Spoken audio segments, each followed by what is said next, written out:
मंत्रालयातील उपसचिव गावित यांना मारहाण केल्याप्रकरणी आमदार बच्चू कडू यांच्या विरोधात मंत्रालयातील अधिकारी कर्मचाऱ्यांनी दुसऱ्या दिवशी आंदोलन सुरू ठेवलं होतं। दुपारी 3 वाजता हे आंदोलन स्थगित करण्यात आलं। मुख्य सचिव आणि गृह सचिवांबरोबर अधिकारी संघटनांची बैठक झाली। यांनी बैठकीमध्ये बच्चू कडू यांच्या विरोधात अॅट्रॉसिटी अंतर्गत कारवाई करण्याचं आश्वासन मुख्य सचिवांनी अधिकाऱ्यांच्या संघटनेला दिलं। त्यानंतर हे आंदोलन स्थगित करण्यात आलं। दरम्यान आपण या अधिकाऱ्याला मारहाण केली नसल्याचा दावा बच्चू कडू यांनी केलाय। या प्रकरणी आपण एका कर्मचाऱ्याचंच काम घेऊन गेलो होतो आणि त्या कामात दिरंगाई होत होती। त्या संदर्भात आपण या अधिकाऱ्याला जाब विचारला आणि यावरूनच आपली त्या अधिकाऱ्याची बाचाबाची झाली। आपण या अधिकाऱ्याला मारहाण केली नसल्याचं बच्चू कडू यांचं म्हणणं आहे। कायद्यानं महिलांना कुठेही प्रवेशबंदी नाकारली जाऊ शकत नाही असं असताना देखील शनिशिंगणापूर येथे महिलांना कसा प्रवेश नाकारला जातो असा सवाल विचारत मुंबई उच्च न्यायालयाने राज्य सरकारवर ताशेरे ओढले। शनिशिंगणापूर येथे महिलांना प्रवेश नाकारला गेला त्याविरोधात पुण्याचे सामाजिक कार्यकर्ते विद्या बाळ यांनी मुंबई उच्च न्यायालयात याचिका दाखल केली होती। त्यावर सुनावणी दरम्यान न्यायालयाने राज्य सरकारवर ताशेरे ओढलेत। राज्य सरकारने महिलांना प्रवेशबंदी करण्याऐवजी त्यांना सुरक्षा देऊन मंदिरात प्रवेश दिला पाहिजे। तर महिलांना शनिशिंगणापूर येथे प्रवेश नाकारला जातो किंवा त्या मुद्द्यावरून कायदा सुव्यवस्था प्रश्न निर्माण केला जात असेल तर जिल्हाधिकारी, पोलीस आणि संबंधित यंत्रणांना कायदा सुव्यवस्था प्रश्न निर्माण करणाऱ्यांवर कारवाई करा असे आदेश मुंबई उच्च न्यायालयाने दिलेत। मंदिराच्या पावित्र्याचा उपस्थित करत मुंबई उच्च न्यायालयानं शनिशिंगणापूर प्रश्नावरती राज्य सरकारला 2 दिवसात प्रतिज्ञापत्र सादर करायला सांगितलंय। जनभावना लक्षात घेता राज्यात डान्स बार सुरू होण्यात अशी राज्य सरकारची भूमिका आहे। मात्र सर्वोच्च न्यायालयाने डान्स बारना परवाने द्यावेत असे आदेश राज्य सरकारला दिलेत। त्यामुळे यातून मार्ग काढण्यासाठी राज्य सरकार नवा कायदा करत आहे आणि हा नवा कायदा करताना राज्यात डान्स बार पुन्हा सुरूच होऊ नयेत अशा पद्धतीच्या कडक अटी राज्य सरकारने नव्या कायद्याच्या मसुद्यात समाविष्ट केल्या आहेत। मनोधैर्य योजनेअंतर्गत दिल्या जाणाऱ्या 3 लाख रुपयांच्या मदतीपैकी 50,000 रुपयांची मदत ही बलात्कार पीडितेला तात्काळ देण्याची तरतूद आहे, जेणेकरून वैद्यकीय सेवेसाठी त्याचा उपयोग होऊ शकेल। पण शासनाकडून जर अशा पद्धतीने दिरंगाई होत असेल तर बलात्कार पीडितांचे मनोधैर्य वाढेल की खचेल हा प्रश्नच आहे। पुण्यातील मध्यवर्ती भागामध्ये असणाऱ्या तुळशीबागेमध्ये केवळ एकच महिला स्वच्छतागृह असल्याची माहिती झी24 तासने केलेल्या रिलेटिव्ह चेकमध्ये पुढे आली आहे। मात्र केवळ तुळशीबागेतच नाही तर पुण्यातील सर्वच प्रमुख भागांमध्ये महिला स्वच्छतागृहांची कमतरता असल्याची तक्रार महिलांनी झी24 तासकडे यावेळी केली आहे। या बाबतीमध्ये दीप्ती चौधरी यांनी लक्षवेधी मांडल्यानंतर मुख्यमंत्र्यांनी याकडे लक्ष घालून पुण्यातील स्वच्छतागृहांची संख्या वाढवण्याचं आश्वासनही दिलं आहे। मात्र एका बाजूला पुणे शहर स्मार्ट सिटी होत असताना दुसऱ्या बाजूला स्वच्छतागृहांकडे दुर्लक्ष करून महिलांच्या आरोग्याशी खेळ का असा प्रश्न महिला विचारताना दिसत आहेत। मनसे अध्यक्ष राज ठाकरे यांचा 8 एप्रिलला शिवाजी पार्कवर जाहीर भाषणाचा मार्ग मोकळा झालाय। मनसेच्या गुढीपाडव्याच्या कार्यक्रमाला मुंबई पोलिसांनी सशर्त परवानगी दिली आहे। सुमारे 7 वर्षांच्या कालावधीनंतर राज ठाकरेंची तोफ पुन्हा एकदा शिवाजी पार्कवर धडाडणार आहे। मात्र यावेळी या तोफेवर शांतता क्षेत्रामुळे 50 डेसिबल आवाजाच्या मर्यादेचं बंधन असणार आहे। मुंबई महापालिका आणि मुंबई पोलिसांची परवानगी मिळाल्यानं पक्षात सध्या उत्साहाचं वातावरण आहे। शिक्षण प्रसारक मंडळीच्या विश्वस्त मंडळाच्या निवडीसाठी मतदान पार पडलं आहे। पुणे, मुंबई आणि सोलापूर या 3 मतदान केंद्रावरती मतदान झालं। यावेळी प्रथमच प्रत्यक्ष मतदान पद्धतीनं मतदान झालं आहे। यापूर्वी पोस्टल पद्धतीद्वारे या निवडणुकीसाठी मतदान व्हायचं। पुण्यातल्या मतदान केंद्रावर मतदारांमध्ये उत्साह पाहायला मिळाला। सकाळपासूनच मतदारांच्या रांगा लागल्या होत्या। 12 जागांसाठी ही निवडणूक होत आहे तर 3500 मतदार या मतदानासाठी पात्र होते। शिक्षण प्रसारक मंडळीचं आधीचं विश्वस्त मंडळ गैरव्यवहाराच्या कारणावरून बरखास्त करण्यात आलं होतं। आता निवडणुकीतही गैरप्रकार केल्यानं माजी अध्यक्ष अभय दाढे यांना तुरुंगाची हवा खावी लागली आहे। शिक्षण प्रसारक मंडळीची सूत्र आता कोणाचे हाती जाणार याचा निकाल गुरुवारी होणाऱ्या मतमोजणीनंतर स्पष्ट होईल। छगन भुजबळ यांचं वर्चस्व असणाऱ्या एमआयटी संस्थेच्या संदर्भात आज धर्मदाय आयुक्तांसमोर पंकज भुजबळ यांची साक्ष झाली। येत्या शनिवारी परत एकदा साक्ष होणार आहे। माजी सार्वजनिक बांधकाम मंत्री छगन भुजबळ यांच्या वांद्रे येथील एमआयटी संस्थेच्या संदर्भात सुनील कर्वे यांनी धर्मदाय आयुक्त यांच्याकडे तक्रार दाखल केली। या संदर्भात पंकज भुजबळ आज धर्मदाय आयुक्तांसमोर हजर झाले होते। पंकज भुजबळ यांना वेगवेगळ्या प्रश्नावलीमध्ये प्रश्न विचारण्यात आले। पंकज भुजबळ यांनी काही प्रश्नांची उत्तरं दिली तर काही प्रश्नांची मला कल्पना नाही किंवा मला तुर्तास आठवत नाही अशा स्वरूपात उत्तरं अधिक दिली।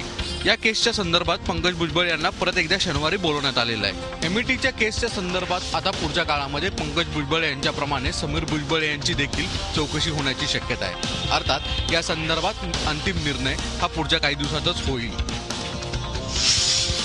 शिवसेना पक्षप्रमुख उद्धव ठाकरे यांनी दिलेल्या निकषानुसारच महापौर निधीचं वाटप केल्याचं वक्तव्य महापौर स्नेहल आंबेकर यांनी केलं। या वादग्रस्त वक्तव्याचे पडसाद आज मुंबई महापालिकेत उमटले।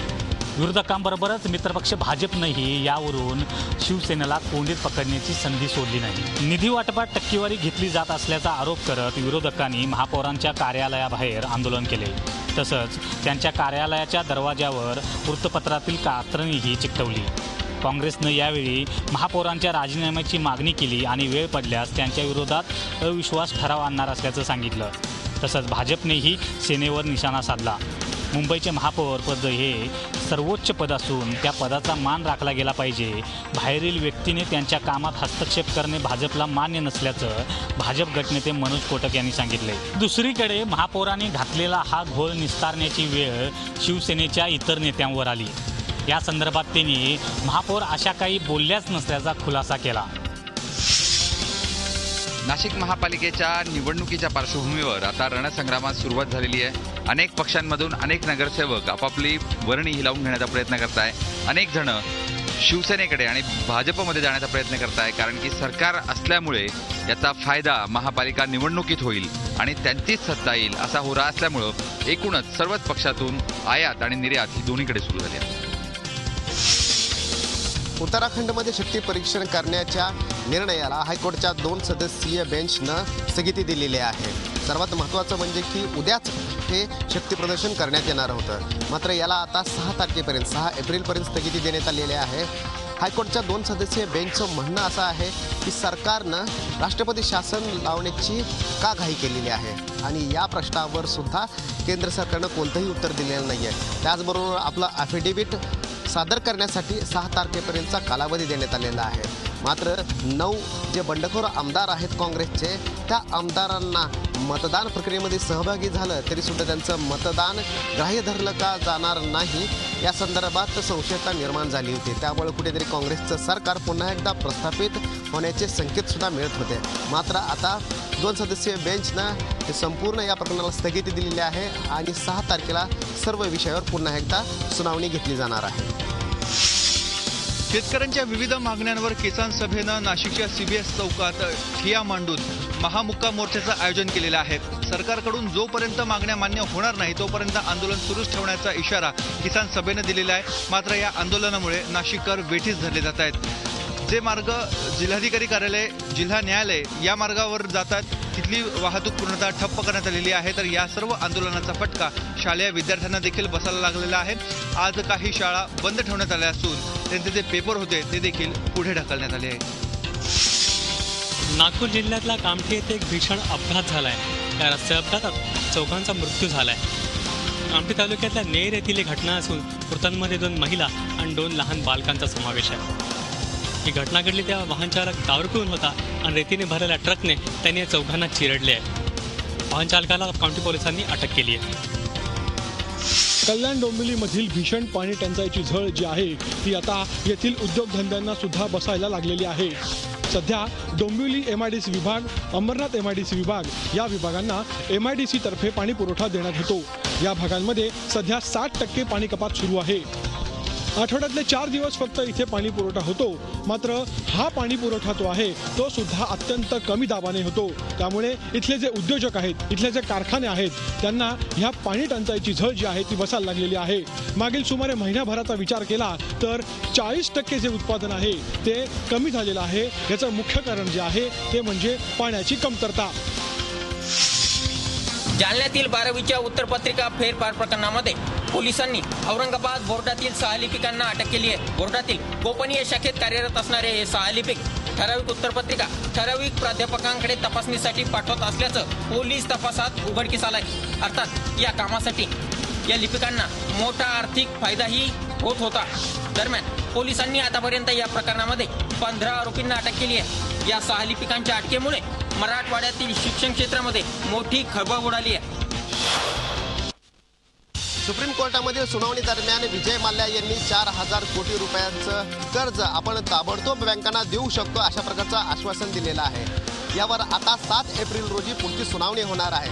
मात्र सुप्रीम कोर्टानं बँकांना विचारलेलं आहे की जे आश्वासन देण्यात आलेलं आहे ते आश्वासन आपण स्वीकार्य करू शकता का।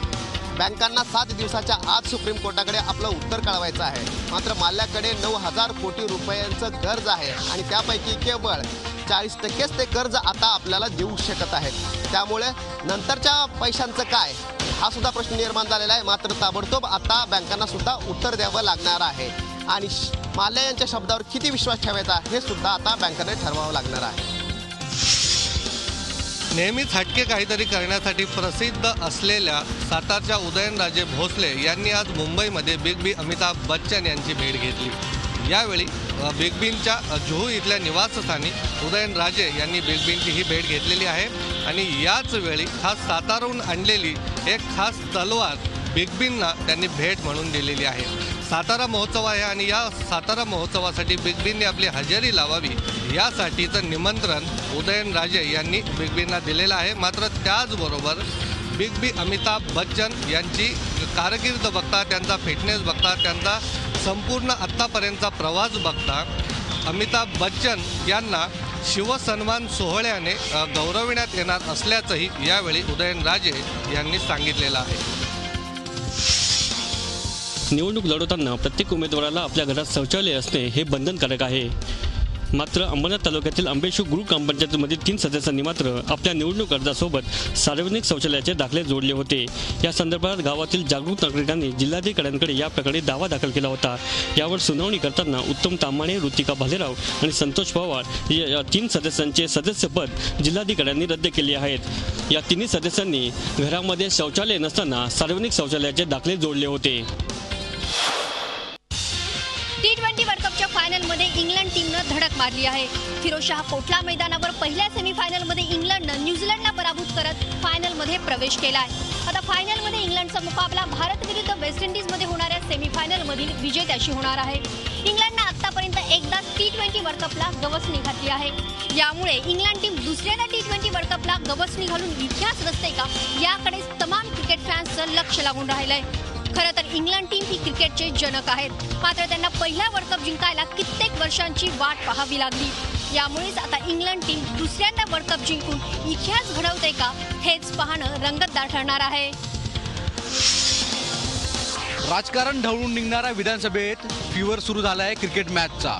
भारत वेस्ट इंडिज मॅचचे तिकीट हवेत आमदारांना। आमदार विधिमंडळामध्ये आरोप प्रत्यारोप करतानाच दिसतात, पण आता या आमदारांना मॅचची तिकीट हवेत आणि यासाठी लॉबिंग अनेकांनी सुरू केली। विशेष म्हणजे 250 वानखेडे स्टेडियमच्या मॅचचे यापूर्वीच अधिकारी आणि मंत्र्यांना देण्यात आले, पण ग्रामीण भागातून येणारे आणि शहरी भागातील अनेक आमदारांना मॅचचे तिकीट अधिक हवे। यासाठी अनेकांनी MCAचे उपाध्यक्ष आशिष शेलार यांच्याकडे लॉबिंग सुरू केली आहे। आरोपांचे चौकार, षटकार आणि गुगली घेणाऱ्या राजकीय प्रतिनिधींना आता मॅच हवी आहे। सगळ्यात महत्त्वाचं म्हणजे यामध्ये काही जण यशस्वी होत आहेत तर काही जणांच्या पदरी निराशा येते। झी 24 तास रहा एक पाऊल पुढे।